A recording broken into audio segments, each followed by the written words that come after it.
Welcome to LR ক্লাसेस। আমি সৌমকলে তোমাদের বাংলার শিক্ষক। আজ আমরা পড়তে চলেছি অষ্টম শ্রেণীর ভাষা চর্চা বইয়ের অন্তর্গত পঞ্চম অধ্যায়টি। পঞ্চম অধ্যায়টির নাম কি? ক্রিয়ার কাল ও ক্রিয়ার ভাব।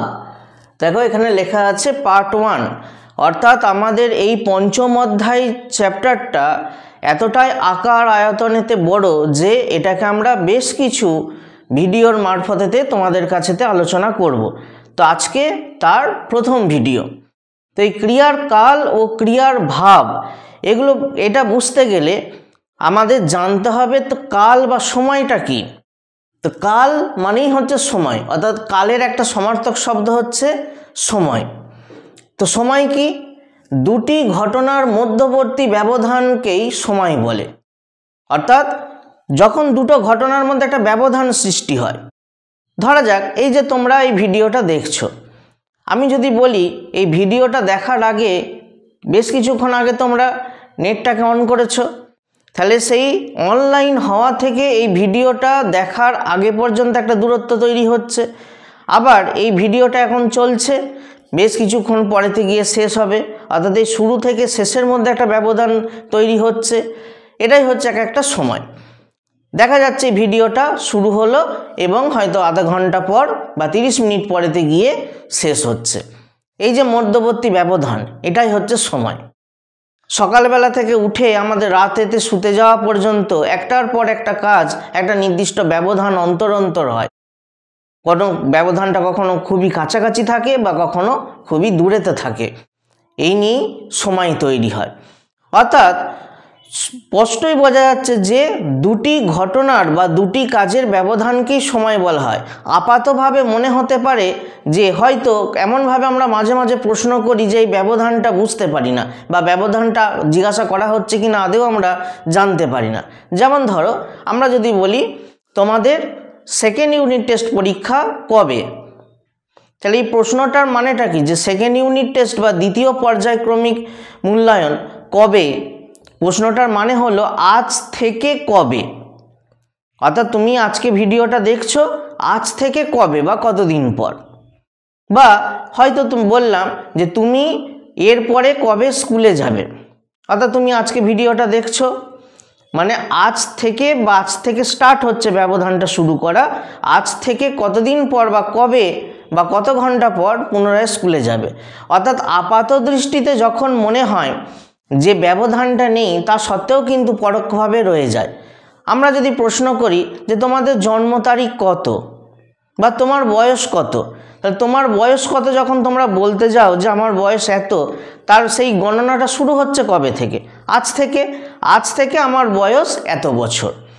সুতরাং দুটি ঘটনা বা দুটি ঘটনার মধ্যবর্তী এই ব্যবধানটাই হলো সময়, যার আরেক নাম হলো কাল। কিন্তু সময়কে কাল বলা হয় কেন?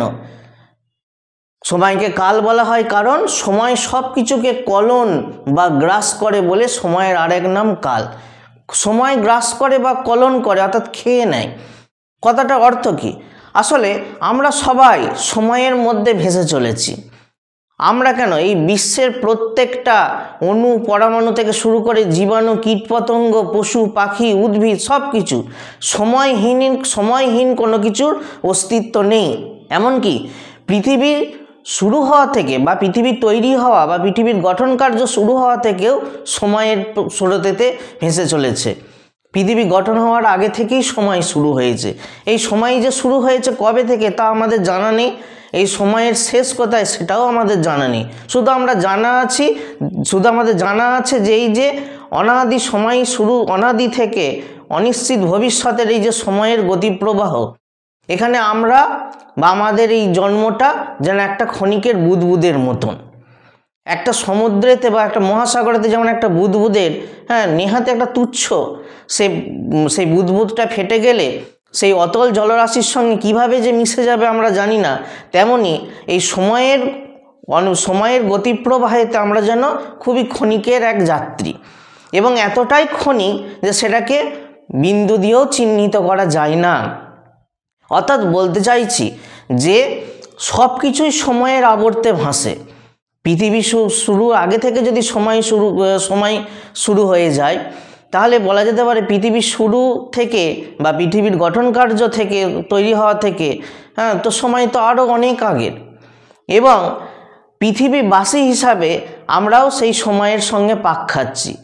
পৃথিবীও একটা নির্দিষ্টভাবে পাক খাচ্ছে, সূর্যকে কেন্দ্র করে সূর্য পাক খাচ্ছে এক একটা আকাশগঙ্গা ছায়াপথকে কেন্দ্র করে। অর্থাৎ সময়ের স্রোতে তো সব কিছু ভেসে চলে, সময় সব কিছুকে গ্রাস করে নেয়। আজকে আমরা অস্তিত্ব নিয়ে আছি,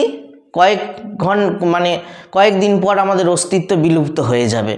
আমাদের এই জীবদেহ মৃতদেহতে পরিণত হয়ে এই জগৎ সংসার ছেড়ে চলে যেতে হবে। বা শুধু আমাদের জীবদেহ থেকে যদি আমরা বাদও দিই, আমাদের এই যে রূপ, বর্তমানে আমাদের যে রূপ, আস্তে আস্তে এই রূপের যে উজ্জ্বলতা সেটা আস্তে আস্তে বৃদ্ধত্ব বয়সে পৌঁছে নষ্ট হয়ে যাবে। ধনীদের ধনসম্পদ কালের অতলেতে আস্তে আস্তে লুপ্ত হয়ে যায়।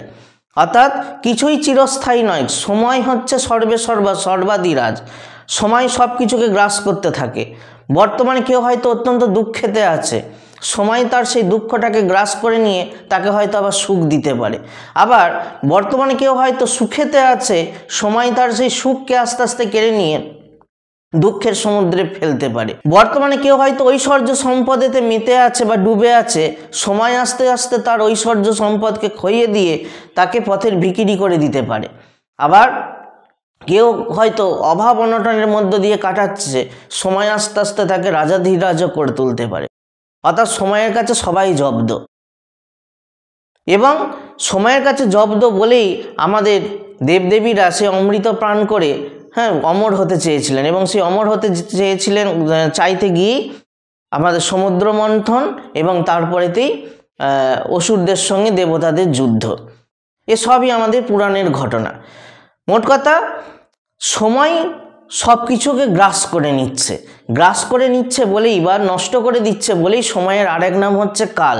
কালহীন বা সময়হীন কোনো কিছুর অস্তিত্ব নেই, সেটা জড়বস্তুই হোক আর জীবিত বস্তুই হোক।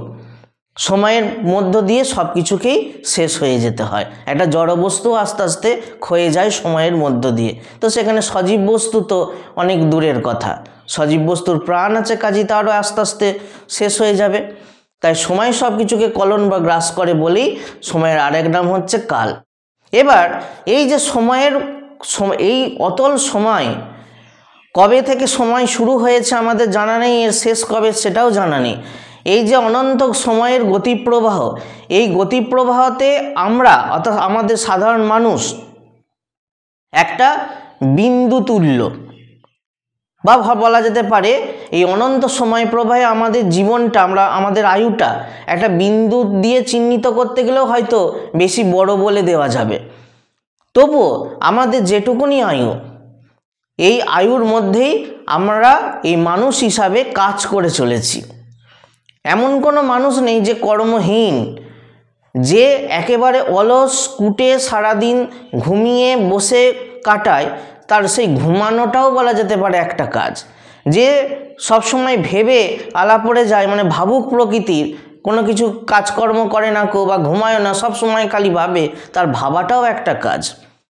অর্থাৎ কাজ বলতে শুধু গায়ে গতরে খাতাটাকেই বোঝানো হয় না, অন্যভাবেও কাজকে ইঙ্গিত করা যায় বা চিহ্নিত করা যায়। সুতরাং কর্মহীন কোনো মানুষ নেই। একটুখানি তোমরা যদি চিন্তা করো বা ভেবে দেখো, দেখবে ঘুমের মধ্য দিয়েও আমরা কাজ করছি। কীরকম কাজ? স্বপ্ন দেখছি, সেই স্বপ্ন দেখাটাও এক প্রকার কাজ। সুতরাং মানুষ যদি ঘুমের মধ্য দিয়েও স্বপ্ন দেখাটাকেও যদি কাজ বলি, তাহলে ঘুমের মধ্য দিয়েও যদি কাজ করে, তাহলে সে জেগে থাকা অবস্থাতে তো কাজ করবেই। সর্বোপরি মানুষ আজকে শ্রেষ্ঠ প্রাণীতে পরিণত হয়েছে সে এই কাজের পরিচয় দিতে পেরেছে বলে। মানুষ তার জীবনে আসা বাধা বিপত্তিগুলিকে জয় করতে পেরেছে সেই কর্ম করে বলে। যে যত বেশি কর্ম করে বা কাজ করে, সে তত বেশি তার জীবনে আগত বাধাগুলিকে দূর করে সফলতার শীর্ষে পৌঁছাতে পারে। সুতরাং মানুষের জন্ম থেকে মৃত্যু পর্যন্ত যদি একটা কাজ করে চলে এবং সেই কাজগুলো যদি হয় সময়ের পরিপ্রেক্ষিতে, সুতরাং কাজের সঙ্গে একটা সময়ের সম্পর্ক দাঁড়িয়েই যায়। অর্থাৎ বলা যেতে পারে প্রত্যেকটা কাজই সময়ের একটা নির্দিষ্ট স্থানেতে ঘটছে। এটাই হচ্ছে ক্রিয়ার কাল। তাহলে ক্রিয়ার কাল বলতে কি বুঝি? যে সময়ে কাজটি ঘটে সেই সময়কেই ক্রিয়ার কাল বলে। অর্থাৎ এমন কোনো কাজ নেই যেটা সময় ছাড়া হয়, সময়ের পরিপ্রেক্ষিতেই সবকটা কাজ হয় বা হচ্ছে বা হবে। সময়ের মধ্য দিয়েই মানুষ তার কর্মকাণ্ডের পরিচয় দেয়। আবার সবথেকে বড় কথা, সময়ের সঙ্গে সঙ্গেই সে কর্মকাণ্ডের পরিচয় দিতে দিতে একসময় মৃত্যুবরণ করে। মৃত্যুবরণটাই হচ্ছে তার জীবনের শেষ কাজ, অন্তত ইহ জীবনেতে। সুতরাং কাজহীন কোনো মানুষ নেই, আবার কাজের সঙ্গে যেহেতু সময়ের সম্পর্ক, কাজে সময়হীন কোনো মানুষ নেই। প্রত্যেকেই এই সময়ের আবর্তে আমরা ঘুরছি। সুতরাং যে সময়ে কাজটি ঘটে সেই সময়কেই বলা হয় ক্রিয়ার কাল। সুতরাং এই ক্রিয়ার কাল বলতে আমরা কি বুঝলাম? না, মানুষ যে সময়ে কাজটি করছে সেই সময়টাকেই বলা হয় ক্রিয়ার কাল। এবার যে সময়ে কাজটা করছে মানে সময়ের একটা মানদণ্ড বা মাপার চেষ্টা চলবে নিশ্চয়। যে সময়েতে কাজটা করছি, তো কোন সময়ে কাজটা করছি বা করব বা করেছি, এরকমভাবে প্রশ্নগুলোর মধ্য দিয়ে বুঝতে পারি সময়কেও মাপতে হয়। সময়েরও মাপার একক রয়েছে। যেমন বর্তমানেতে যেমন অন্যান্য জিনিস মাপার দৈর্ঘ্য, উচ্চতা, প্রস্থ ইত্যাদি মাপার বিভিন্ন একক রয়েছে, তরল পদার্থ মাপার একক রয়েছে, কঠিন পদার্থ মাপার একক রয়েছে, তেমনি সময় পরিমাপেরও একক রয়েছে। আমরা যদি একটু খেয়াল করি, পৃথিবী সূর্যকে প্রদক্ষিণ করছে 1 বছর। এই 1 বছরটাই হচ্ছে সবচেয়ে বড় সময়। আবার এই বছরটাকে আমরা আরও ছোট ভাগে ভাগ করেছি 12টা মাসেতে। 12টা মাসকে আবার আমরা 30টা দিনেতে ভাগ করছি। এইভাবে বড় থেকে আস্তে আস্তে ছোট ভাগেতে আসছি।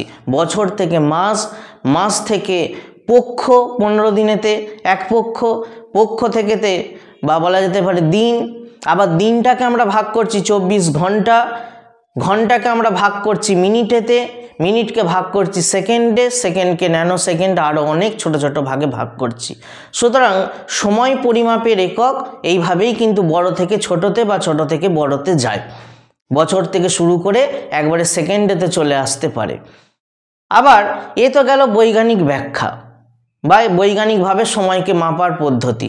প্রাচীনকালে তো আর বিজ্ঞান চেতনা ছিল না, তখনও কিন্তু সময়কে মাপার চেষ্টা করা হয়েছে। সূর্য ঘড়ি, জল ঘড়ি, বালি ঘড়ির সাহায্যে মাপার চেষ্টা করা হয়েছে। সেই সূত্র ধরে তখন চাঁদ যে পৃথিবীকে প্রদক্ষিণ করছে, সেই চাঁদের প্রদক্ষিণের ওপর নির্ভর করেও কিন্তু সময় পরিমাপ করা হয়েছে। প্রথমা, দ্বিতীয়া, তৃতীয়া থেকে শুরু করে পূর্ণিমা, আবার পূর্ণিমার পর থেকে প্রথমা, দ্বিতীয়া শুরু করে অমাবস্যা, এইভাবে কিন্তু চাঁদের পৃথিবীকে প্রদক্ষিণ করাকে কেন্দ্র করে সময়ের পরিমাপ। সুতরাং মানুষ বিভিন্নভাবে সময়কে মাপতে চেয়েছে। কখনো বা পৃথিবী সূর্যের চারিদিকে ঘুরছে সেটাকে কেন্দ্র করে, কখনো বা পৃথিবী নিজের চারিদিকে ঘুরছে সেটাকে কেন্দ্র করে, কখনো বা চাঁদ পৃথিবীকে আবর্তন করছে সেটাকে কেন্দ্র করে বিভিন্নভাবে সময়ের পরিমাপ করতে চেয়েছে। আর এই পরিমাপ করতে গিয়ে সময়ের পরিমাপক যন্ত্রও আবিষ্কার হয়েছে। প্রাচীনকালে সেই জল ঘড়ি, বালি ঘড়ি বা সূর্য ঘড়ি থেকে বর্তমানে ডিজিটাল ওয়াচে আমরা পৌঁছেছি। খুব নিখুঁতভাবে সময় পরিমাপ করে দেওয়া হচ্ছে। এইভাবেই মানুষ সময়ের মধ্য দিয়ে তার কর্মকাণ্ডের পরিচয় দেয়, আবার সেই সময়কে মাপার জন্য তার চিন্তাভাবনাও বদলেছে।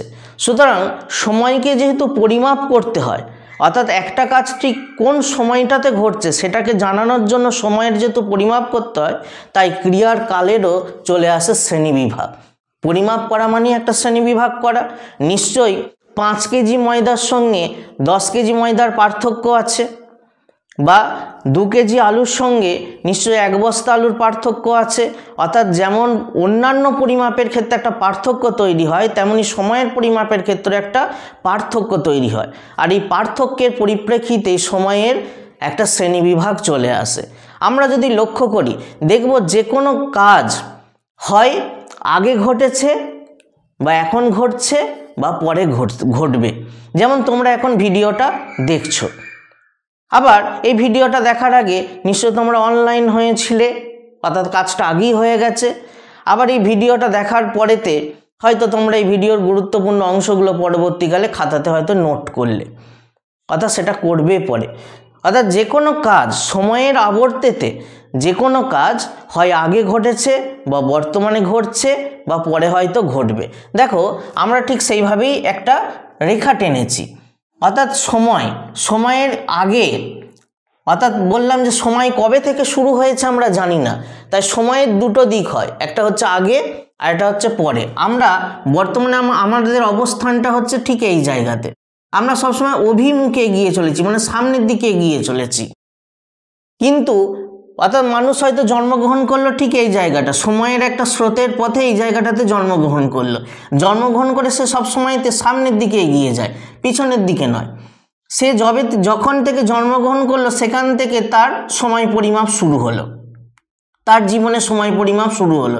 অর্থাৎ একটা মানুষের জন্মগ্রহণ থেকে তার সময়ের পরিমাপ শুরু হচ্ছে, সে সামনের দিকে যত এগোচ্ছে তত আস্তে আস্তে পেছনের সময়কে সে ফেলতে যাচ্ছে। কিন্তু আমাদের জন্মের আগেও আরও মানুষ জন্মেছে, তাদের আগেও আরও আছে। অর্থাৎ এই সময়ের শুরু কোথায় আমাদের জানা নেই বলে দেখো এখানেতে আমরা এই তীর চিহ্নটাকে ভেঙে দিয়েছি, অর্থাৎ এটা চলতেই থাকলো, এর যে কবে শুরু আমাদের জানা নেই। আবার আমরা যত সামনে এগোতে থাকি হয়তো একটা সময় এসে এখানেতে আমাদের মৃত্যুবরণ ঘটলো, কিন্তু আমাদের মৃত্যুবরণ ঘটলো মানে যে সময় থেমে গেল তা নয়, বা আমাদের জন্মগ্রহণের আগেতে যে সময় ছিল না তা নয়, জন্মগ্রহণের আগেতেও সময় ছিল, আবার আমাদের মৃত্যুবরণের পরেতেও সময় থাকবে, অর্থাৎ সময় এগিয়ে চলবে। পরবর্তী প্রজন্ম হয়তো এখানে জন্মাচ্ছে, তারা আরও এগিয়ে যাবে, অর্থাৎ এইভাবে আস্তে আস্তে সময় এগোতেই থাকবে। অর্থাৎ যে এই সময়ের স্রোতেতে আমরা একটা জায়গাতে জন্মগ্রহণ করছি, জন্মগ্রহণ করে আমরা সামনের দিকেতে এগোতে থাকছি, মানে আমরা পিছনে তো অনেকটা ফেলে এসেছি, আবার সামনের দিকে এগোতে থাকছি মানে একটা সময় পরেতে গিয়ে আমাদের মৃত্যুবরণের পরেতেও কিন্তু সময় এগোতে থাকবে, আমরা হয়তো আর নয়, সময় হয়তো এগোতে থাকবে। অর্থাৎ সময়ের আদি কোথায় কারো জানা নেই, সময়ের সমাপ্তি কোথায় সেটাও জানা নেই, শুধু আমাদের জানা আছে একটা মুহূর্ত থেকে আমাদের আগে কিছু ঘটনা, একটা মুহূর্ত থেকে আমাদের পরে কিছু ঘটনা। সুতরাং আমরা বলতে পারি যে আমাদের এই বর্তমানেতে আমাদের যে অবস্থান, এই অবস্থানের আগে ঘটনা হতে পারে বা এই অবস্থানের পরে কিছু ঘটনা ঘটতে পারে। সেই পরিপ্রেক্ষিতেই যে সময়ের দুটো রূপ হয়, আগে আর পরে। আমাদের এই অনন্ত সময়ের মাঝখানে আমরা অবস্থান করছি, এই আমাদের এই অবস্থান থেকে হয় আগে হবে বা পরে হবে। এই যে আমরা বললাম সময় কাকে বলে না, দুটি ঘটনার মধ্যবর্তী ব্যবধানটা শুরু হয় আমরা ঠিক যে অবস্থানেতে রয়েছি, অবস্থান থেকে এদিকেতে ব্যবধান হতে পারে, অবস্থান থেকে এদিকেতে ব্যবধান হতে পারে বা দূরত্ব তৈরি হতে পারে। সুতরাং বর্তমান অবস্থানের থেকে আমরা বলতে পারি যে ঘটনাগুলো আগে ঘটে যেতে পারে, আবার কিছু ঘটনা পরে ঘটতে পারে। সুতরাং আগে যে ঘটনাগুলো ঘটে সেই আগের ঘটনার কালটাকে বলা হয় অতীতকাল, আর পরে যে ঘটনাগুলো ঘটে সেই ঘটনার কালকে বলা হয় ভবিষ্যৎকাল। তাহলে অতীতকাল আর ভবিষ্যৎকাল কি না, কালকে তিনটে ভাগে ভাগ করা হয়, অতীত, বর্তমান, ভবিষ্যৎ। বর্তমানটা আমরা আসছি পরে। তো অতীতকাল কাকে বলে, বর্তমান অবস্থান থেকে যে সমস্ত ঘটনাগুলো আগে ঘটে গিয়েছে এবং যেগুলো ঘটে গিয়েছে তার হয়তো কিছু স্মৃতি আমাদের মনের মধ্যে আছে, বেশিরভাগটাই হয়তো বিলুপ্ত হয়ে গেছে, স্মৃতি ভাণ্ডার থেকেও বিলুপ্ত হয়ে গেছে, যার রেশ হয়তো বর্তমানে আর নেই।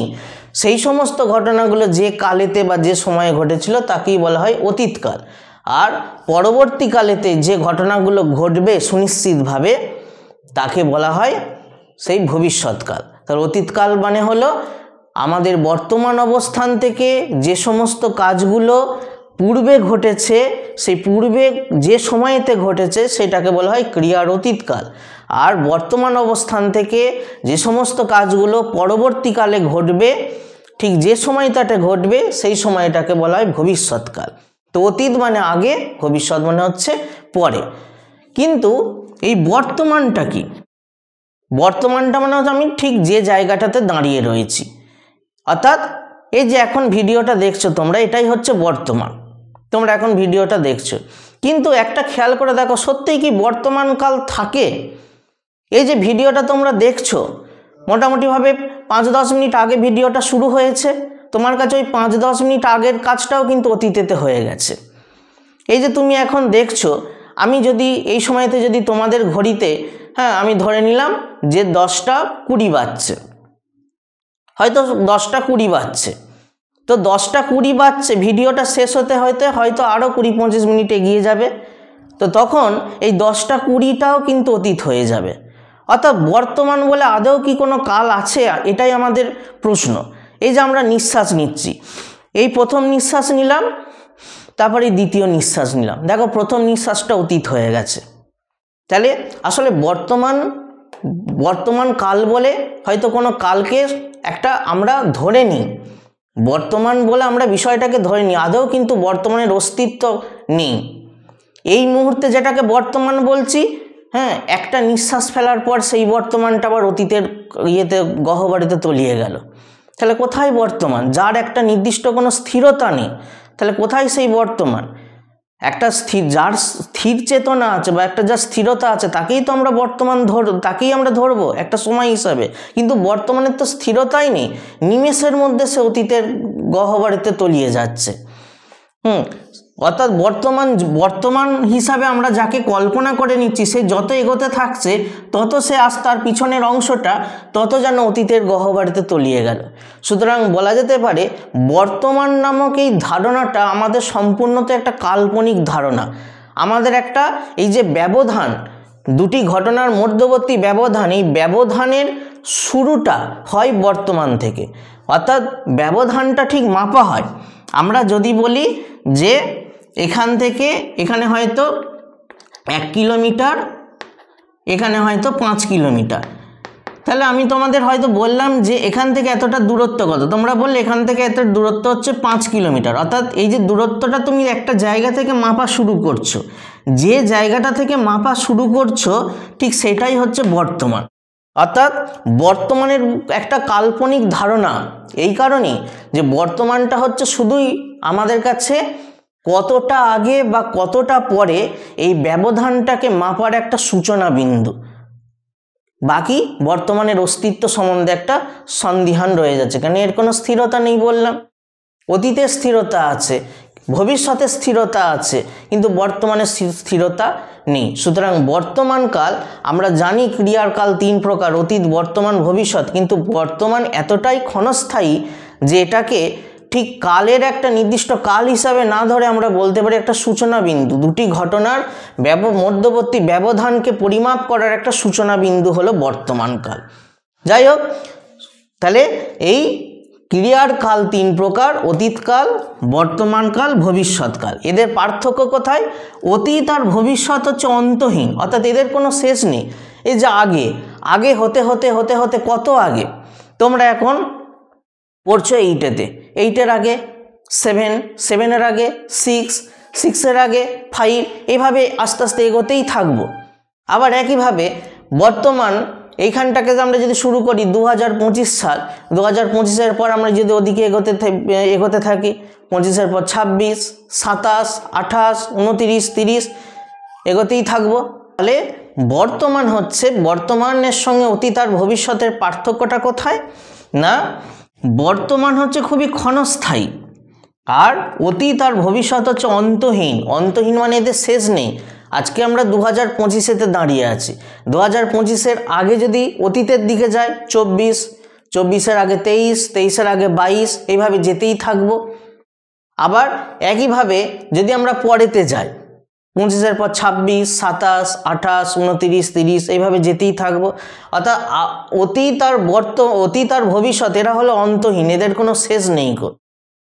আর বর্তমান হলো ক্ষণস্থায়ী, অর্থাৎ খুবই ক্ষণিকের জন্য থাকে। যদিও আমরা একটা বর্তমানকালেরও বিভিন্ন ভাগ আছে, আমরা পরবর্তী জায়গাগুলোতে আলোচনার সময়তে দেখাবো, তবু আমরা বারবার বলছি যে বর্তমানটা কিন্তু খুবই ক্ষণস্থায়ী। এবং ক্ষণস্থায়ী কেন? এর বেশিক্ষণের এর অস্তিত্ব নেই, নিমেষের মধ্যে অতীতেতে যাচ্ছে, অতীতের মধ্যে তলিয়ে যাচ্ছে। তাহলে বলা যেতে পারে যে অতীত, বর্তমান, ভবিষ্যৎ, এই যে ক্রিয়ার 3টে কাল, এখানে বর্তমানটা যেন একটা সেতুর মতন, অতীত থেকে ভবিষ্যতের দিকে আমরা এগিয়ে চলেছি। আমরা বলতে কারা? এই মানব সভ্যতা বলা যেতে পারে এই গোটা বিশ্বব্রহ্মাণ্ড অতীত থেকে ভবিষ্যতের দিকে এগিয়ে চলেছে। কবে তার যাত্রা শুরু হয়েছে কেউ জানে না, কবে যাত্রা শেষ হবে বা সময়ের সমাপ্তি ঘটবে সেটাও কেউ জানে না। শুধু এটাই জানি আমরা এই অভিমুখে বা সামনের দিকেতে এগিয়ে চলেছি। সুতরাং এই যে একটা যাত্রাপথ, এখানে বর্তমানটা যেন একটা সেতুর মতন, যেন নদীর মাঝখানেতে একটা নদীর একদিকেতে যেন অতীত আর একদিকেতে যেন ভবিষ্যৎ। এই বর্তমানটা যেন একটা সেতুর মতন এপার থেকে ওপারেতে আমাদেরকে নিয়ে যাচ্ছে। তাই বর্তমানটা কি না, অতীত থেকে ভবিষ্যতের পথে এই অভিযাত্রায় বর্তমান ক্ষণটির অবতারণা, অতীতের কার্যকারণের সূত্রে তার অবতারণা, ভবিষ্যতের অসীম সম্ভাবনায় তার বিলয়।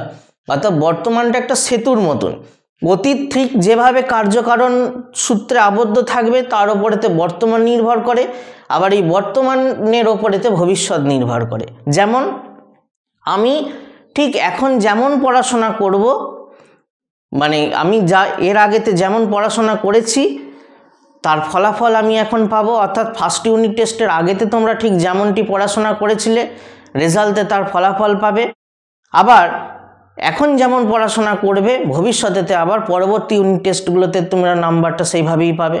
অর্থাৎ অতীতের ওপর নির্ভর করে বর্তমান আসে, আবার বর্তমানের ওপর নির্ভর করে ভবিষ্যৎ যায়। কেউ হয়তো কোনো ব্যক্তি হয়তো অতীতেতে মানে আগেতে প্রচুর ধনসম্পদ উপার্জন করেছে, অত্যন্ত কষ্ট সহ্য করে হয়তো কষ্ট করে পরিশ্রম করে ধনসম্পদ অর্জন করেছে, সুতরাং তার ভবিষ্যৎ একটা খুব নিরাপদ সুখী জীবন হতে পারে। আবার কেউ হয়তো প্রচুর মানে আগেতে কেউ হয়তো প্রচুর ধনসম্পদ ব্যয় করেছে, তার ভবিষ্যৎ আবার অভাব অনটনেতে কাটতে পারে। অর্থাৎ ঠিক যেমনটি অতীতকে আমি কাটাবো তেমনটি তার ভবিষ্যতেতে ফল পাবো। সুতরাং বর্তমান হচ্ছে একটা জানোই সেতু বন্ধনের মতন। সুতরাং আমরা এখনো পর্যন্ত কি পড়লাম, এই আলোচনার মধ্যে কি পড়লাম না, কাল যার ক্রিয়ার কাল কি, কাল হচ্ছে সময়, দুটি ঘটনার মধ্যবর্তী ব্যবধানকেই সময় বলা হয়। এই ব্যবধানটা পরিমাপ করার জন্যই মূলত বর্তমান কালটাকে আনা হয়েছে। এটা একটা কাল্পনিক ধারণা, শুধুমাত্র এই ব্যবধানটাকে মাপার জন্যই বর্তমানের অস্তিত্বকে আমাদের মেনে নিতে হয়, নচেত বর্তমান কাল বলে কোনো কাল থাকা উচিত নয়, কেন এই নিমেষের মধ্যে অতীতেতে তলিয়ে যায়। অর্থাৎ বর্তমান, অতীত আর ভবিষ্যতের মধ্যে একটা সেতু বন্ধন হিসাবে কাজ করে।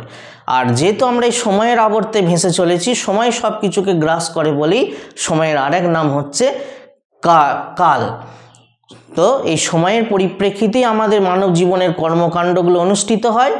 তাই যে সময়টাতে অনুষ্ঠিত হয় অর্থাৎ আমাদের মানব জীবনে কাজগুলো ঠিক যে সময়তে হয় সেই সময়টাকেই বলা হয় ক্রিয়ার কাল। এবার আমরা দেখব যে আমাদের বাংলা ব্যাকরণে যে 5 প্রকার পদ হয় সেই পদগুলোর ওপর ক্রিয়ার মানে কালের প্রভাব, সেইভাবেই লিখেছি দেখো, বাংলা পদের ওপর কালের প্রভাব। এই যে কাল বা সময় বাংলার পদগুলোর ওপর কিভাবে প্রভাব ফেলে বা বাংলার পদগুলো ক্রিয়াপদকে কিভাবে সময়কে প্রভাবিত করে সেটাই আমাদের এইখানেতে আলোচনা করা হবে। তা আমাদের বাংলা ব্যাকরণে পদ ক প্রকার, তা পদ 5 প্রকার: বিশেষ্য, বিশেষণ, সর্বনাম, অব্যয়, ক্রিয়া। অর্থাৎ এই 5 প্রকার বাংলা ব্যাকরণে পদ আছে। আবার এই ক্রিয়াপদের দুটো ভাগ হয়, সমাপিকা ক্রিয়া আর অসমাপিকা ক্রিয়া। অর্থাৎ যে ক্রিয়াপদের দ্বারা বাক্যের অর্থ সমাপ্ত ঘটে, বক্তার আর কিছু বলার থাকে না বা শ্রোতারও আর কিছু শোনার জন্য কৌতূহল থাকে না, তাকেই বলা হয় সমাপিকা ক্রিয়া।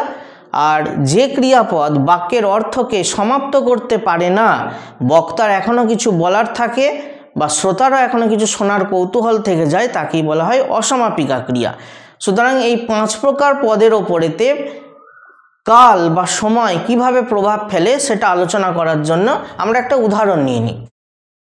শ্যামল আর আমি কথা বলতে বলতে জোরে হাঁটছি। তো এখানে পদগুলো আগে যে দেখে নিই কী কী পদ। শ্যামল হচ্ছে বিশেষ্য পদ, যেহেতু নাম বোঝাচ্ছে। আর এটা হচ্ছে অব্যয় পদ। আমি এটা হচ্ছে সর্বনাম পদ। কথা এটা হচ্ছে বিশেষ্য পদ। বলতে বলতে এটা হচ্ছে অসমাপিকা ক্রিয়া। আর জোরে এটা হচ্ছে বিশেষণ পদ। হাঁটছি এটা হচ্ছে সমাপিকা ক্রিয়াপদ। অর্থাৎ এটা সমাপিকা ক্রিয়া। এবার খেয়াল করে দেখো যে এটাকে সমাপিকা ক্রিয়াটাকে আমি যদি তিনটে কালেতে দিই, শ্যামল আর আমি কথা বলতে বলতে জোরে হাঁটছি, অর্থাৎ এটা বর্তমান কালেতে দিয়েছি আমি, হাঁটছিটা হচ্ছে বর্তমান কাল। আমি যদি এটাকে অতীতকালেতে নিয়ে যাই, কি হচ্ছে, শ্যামল আর আমি কথা বলতে বলতে জোরে হাঁটছিলাম, অতীতকাল। আর এটাকে যদি আমি ভবিষ্যৎকালেতে পরিণত করি, শ্যামল আর আমি কথা বলতে বলতে জোরে হাঁটবো, অর্থাৎ হাঁটছি বর্তমানকাল, হাঁটছিলাম অতীতকাল, হাঁটবো ভবিষ্যৎকাল। অর্থাৎ তোমরা স্পষ্টই দেখতে পাচ্ছ বর্তমান বা অতীত বা ভবিষ্যৎ যেমন কাল পাল্টেছে অর্থাৎ পরিবর্তন হয়েছে, ক্রিয়ার কালের ওপর নির্ভর করে সমাপিকা ক্রিয়াটা দেখো বদলে গেছে। এখানে হাঁটছি, হাঁটছিলাম, হাঁটবো। কিন্তু সমাপিকা ক্রিয়া বাদে অন্যান্য পদগুলো অর্থাৎ বিশেষ্য, অব্যয়, সর্বনাম, অসমাপিকা ক্রিয়া এগুলো কিন্তু কোনো পাল্টায়নি।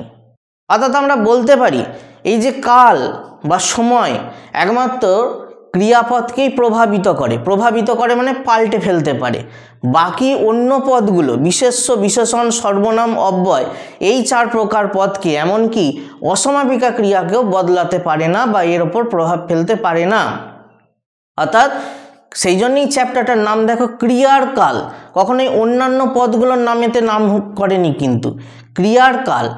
কেন এরকম নাম হয়েছে চ্যাপ্টারটা, না যেহেতু কাল বা সময় একমাত্র ক্রিয়াপদটাকেই প্রভাবিত করে, তাই এরকম নাম হয়েছে। এবং কেন করে, ওই যে আমরা বললাম যে মানুষ জন্ম থেকে মৃত্যু পর্যন্ত সমস্ত সময় সে কাজ করে চলেছে, অর্থাৎ মানুষের জীবনে এই কাজটার ওপরেতেই, যে কাজটা যেহেতু সময়ের আবর্তে হয় বা সময়ের মধ্যে হয়, তাই সময় আগে মানুষের এই কাজটাকেই প্রভাবিত করে।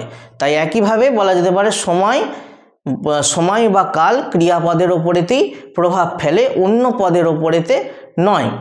কিন্তু একটা বিষয় জানতে হবে, বিশেষ্য বা সর্বনাম পদের পুরুষের ওপর নির্ভর করেও কিন্তু ক্রিয়ার রূপের পরিবর্তন ঘটে। যেমন দেখো প্রথমেতে উত্তম পুরুষ, আমি দেখছি বর্তমানকাল, ভবিষ্যৎকালে হলে দেখব, অতীতকালে হলে দেখেছি, অর্থাৎ আমি দেখছি, আমি দেখব, আমি দেখেছি, তিনটে আছে উত্তম পুরুষেতে। মধ্যম পুরুষেতে যদি বলি, তুমি দেখছো, তুমি দেখবে আর তুমি দেখেছো, এটা মধ্যম পুরুষেতে গেল। আর প্রথম পুরুষেতে যদি বলা হয়, শ্যামল দেখছে, শ্যামল দেখবে, শ্যামল দেখেছে।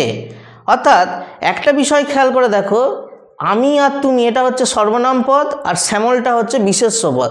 সুতরাং বিশেষ্য পদ বা সর্বনাম পদের উত্তম পুরুষ বা মধ্যম পুরুষ বা প্রথম পুরুষ, অর্থাৎ বিশেষ্য বা সর্বনাম পদটা যে পুরুষ হতে হবে সেই পুরুষ অনুসারে কিন্তু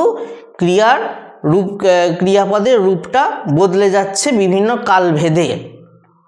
সুতরাং বলতে পারি যে ক্রিয়ার কাল বা সময় ক্রিয়াপদের ওপর প্রভাব বিস্তার করে এবং ক্রিয়াপদকে পাল্টে দেয়। এবং এটাও ঠিক যে বিশেষ্য সর্বনাম পদের পুরুষকে কেন্দ্র করে ক্রিয়ার কাল পাল্টাতে যায় বা ক্রিয়ার কালের অনুসারে ক্রিয়াপদের রূপ বদলে যায়। অর্থাৎ আমরা এই আলোচনাটা থেকে সিদ্ধান্তে কি আসতে পারি, যে কাল একমাত্র সমাপিকা ক্রিয়ার ওপরেতেই প্রভাব ফেলে, অন্য কোনো পদের ওপরেতে প্রভাব ফেলতে পারে না। অর্থাৎ ক্রিয়ার কাল সমাপিকা ক্রিয়াটাকে বদলে দেয়, অতীত বর্তমান ভবিষ্যৎ অনুসারে তার পরিবর্তন করে দেয়। এবং বিশেষ্য পদ ও সর্বনাম পদের পুরুষের ওপর নির্ভর করেও ক্রিয়াপদের রূপ তথা ক্রিয়ার কাল অনুসারে ক্রিয়াপদের রূপ বদলে যেতে পারে। সুতরাং একটা ক্রিয়াপদের রূপ বদলায় দুটো বিষয়কে কেন্দ্র করে। একটা ক্রিয়াপদ বলতে কি কোনটা, আমরা কিন্তু বারবার বলছি সমাপিকা ক্রিয়া, অর্থাৎ এই সমাপিকা ক্রিয়ার রূপ বদলায়। এবং এটাও জেনে রাখতে হবে একটা বাক্যে সমাপিকা ক্রিয়াটাই হচ্ছে কিন্তু প্রধান। একটা বাক্যে অসমাপিকা ক্রিয়া থাকতেও পারে, নাও থাকতে পারে, কিন্তু একটা বাক্যেতে সমাপিকা ক্রিয়া থাকবেই, সেটা প্রকাশ্যেই থাকুক বা উজ্জ্বেই থাকুক, অর্থাৎ থাকবেই বা থাকতে হবেই। তাই বলা যেতে পারে একটা বাক্যে সমাপিকা ক্রিয়াটাই হচ্ছে প্রধান ক্রিয়া, অসমাপিকা ক্রিয়াটা অপ্রধান বা গৌণ। তো এই সমাপিকা ক্রিয়াটা বদলে যায় বা সমাপিকা ক্রিয়ার রূপ বদলে যায় দুটো বিষয়কে কেন্দ্র করে, একটা হচ্ছে কালের ওপর কেন্দ্র করে আর একটা হচ্ছে বিশেষ্য বা সর্বনামের পুরুষের ওপর নির্ভর করে। এইভাবেই সমাপিকা ক্রিয়ার রূপ বদলায়। আর অসমাপিকা ক্রিয়ার কি হবে? অর্থাৎ এটা যখন ক্রিয়াপদ, অসমাপিকা ক্রিয়া যখন ক্রিয়াপদ, এরও তো একটা কাল থাকতে হবে। যেমন এই যে হাঁটছিটা না হয় এখানে বর্তমান কাল, হাঁটছিলামটা অতীতকাল আর হাঁটবোটা ভবিষ্যৎকাল। কিন্তু আমি যদি তোমাদের প্রশ্ন করি তাহলে এই যে বলতে বলতে এই অসমাপিকা ক্রিয়াটা কি কাল হবে? তার উত্তর হচ্ছে সমাপিকা ক্রিয়ার যে কাল হয় সেই বাক্যেতে অসমাপিকা ক্রিয়া থাকলে তারও একই কাল হবে। অর্থাৎ এই যে হাঁটছিটা হচ্ছে বর্তমান কাল, সুতরাং বলতে বলতে এটাও বলবো আমরা বর্তমান কাল। কিন্তু হাঁটছিলাম এটা অতীতকাল, যদি এই বাক্যটা অতীতকালেতে দিই তখন বলতে বলতে এটা হবে অতীতকাল। হাঁটবো এটা হচ্ছে ভবিষ্যৎকাল, তখন ভবিষ্যৎকালে এই বাক্যটাকে নিয়ে গেলে এটাও অসমাপিকা ক্রিয়াটাও হবে ভবিষ্যৎকাল।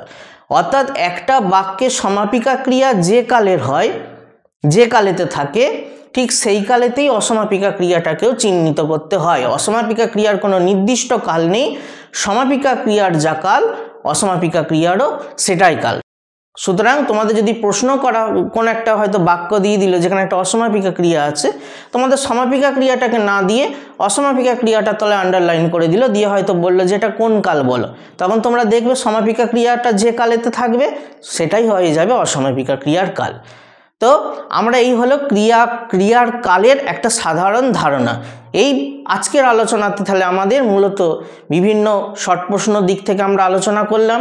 মূলত কাল কাকে বলে বা সময় কাকে বলে, সময়ের আরেক নাম কাল কেন, ক্রিয়ার কাল কাকে বলে, ক্রিয়ার কালকে কটা ভাগে ভাগ করা যায়, বর্তমান কালটাকে নিয়ে একটা বিতর্কমূলক ভাবনা সেটাকে আলোচনা করলাম।